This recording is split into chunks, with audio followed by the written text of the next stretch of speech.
Welcome back to Gone Wandering. Today's video is going to be a little bit different. I want to talk about how we plan, or maybe we don't plan, our trips. Our trip planning is a continuous operation that goes on over many, many years. By gathering information from friends, family, other video bloggers, we especially like the Motorhome Experiment and Keep Your Daydream. Those are both really good ones to check out. If you're planning a trip to Alaska, one of the best Facebook groups to join is RVing to Alaska 2020 Original. They have it for multiple years, so if you look at the 2019, you can go through and scan everything that everybody's done. For real-time stats, though, join the current one. They're both extremely useful. I'm sure they probably go back even many more years than that. So all of this information is super useful. It not only tells you things that you're interested in that you want to check out in person, but it also gives you an idea of places and areas that you don't want to go. So now that you've been gathering all this information, what do you do with it? Where do you store it? Do you write it down on paper and notes and this type of thing? In my case, I use Google Maps. So let me show you how I do that. So let's say you're planning a trip to Florida. This is how I would go about doing it. And this would be years prior when somebody told me, hey, there's a Kennedy Space Center in Florida, you should go there. So what I'd do is pull up Google Maps here, and I'd zoom in, or use your search bar right here, and find Kennedy Space Center. And if you click on it here, you'll notice, I don't know if you've ever seen this save button here, but I'll go in and click this and change it to a starred place. So now when I zoom out and I'm trying to figure out my trip, I'd have all these starred locations that says, hey, there's something interesting there, you might want to go there, right? I clicked here, it's the I Dream of Jeannie Lane, which is also the beach. Fun place to go. Now, once you've been to a location, you could click on that same item and you can change it from saved to been there. And I would turn off the starred place at that point. So now when you look at it, it's green, which means you've been there. You could actually type in custom fields here. Don't go back, looks like a bust, it's a national park. Anyways, you can create whatever kind of a list you want. But in essence, that's what I do. And you can see here that we've spent a bunch of time in the Disneyland area.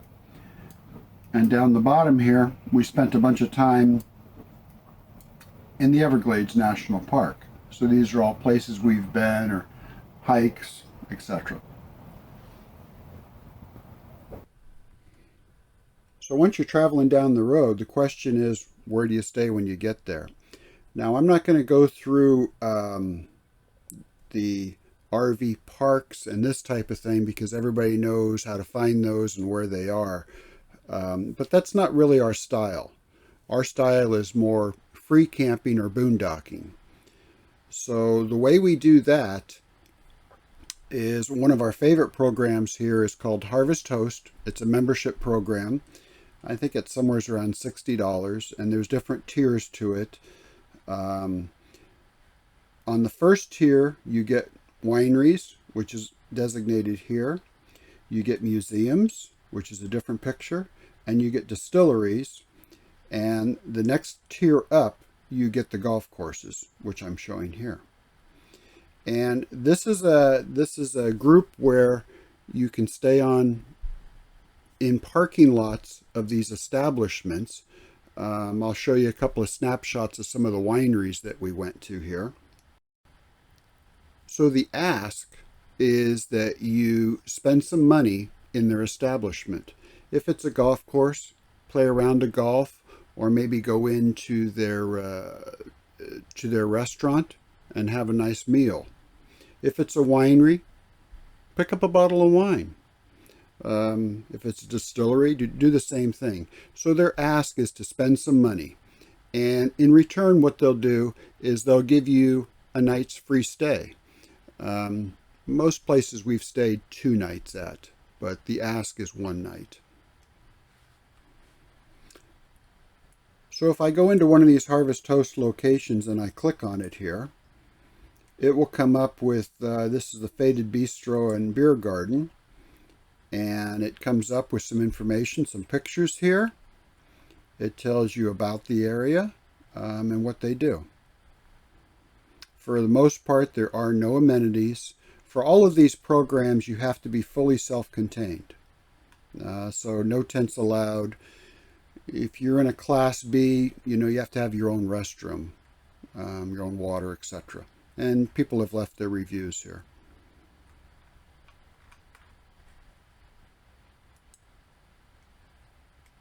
Our second favorite way of free camping is a place called BoondockersWelcome.com. It's another paid subscription. But what these are places that people will let you stay on their property. So I can show you one here. Park in the Pines. I just randomly picked this and it comes up. I hope there it is. And it's a beautiful piece of property and they'll let you stay on their property. It says that they have room for 1 rig and it's a 25-foot max. They also will tell you if slide outs are allowed, the amenities. In this case, they have some water hookups for you. They give a description of the property, and they also have a calendar of when they're available. Wonderful, wonderful people you meet along the way. So this is one of our boondocking locations that we stayed at here. It's absolutely beautiful. It's on a quiet street, backed up against, I guess, a natural preserve of some sort over here. But this is an example of a BoonDockers.com. The next program I use to try and figure things out is a program called All Stays. Again, it's a membership program, and all these membership programs are, $30, $40, $60, I think, is the most that I spend, and that's on Harvest Host. But they're fairly reasonably priced for what you get. And All Stays here lists all the various camping areas. I'll just randomly pick on one here. This is a resort, if you're interested in resorts. The CPs are state campgrounds. LP is for propane. Walmart stops. The other thing, if you're in a mountainous area, it'll show you where there's low overpasses, which is important if you're towing a fifth wheel or something to that effect. So this is really helpful. My last 4 free camping tips is the Bass Pro Shop, Cabela's, Cracker Barrel, and casinos. All of these, of course, you need to talk to a manager before you assume that you can stay in their parking lot. These locations I find typically using IOverlander or All Stays. They both, each program has a little bit different information, so you'll find yourself jumping between them. So if you're interested in joining Harvest Hosts or Boondockers Welcome, Tom will add the links down below, and then that way we'll get credit. Thanks. Bye. See you next time.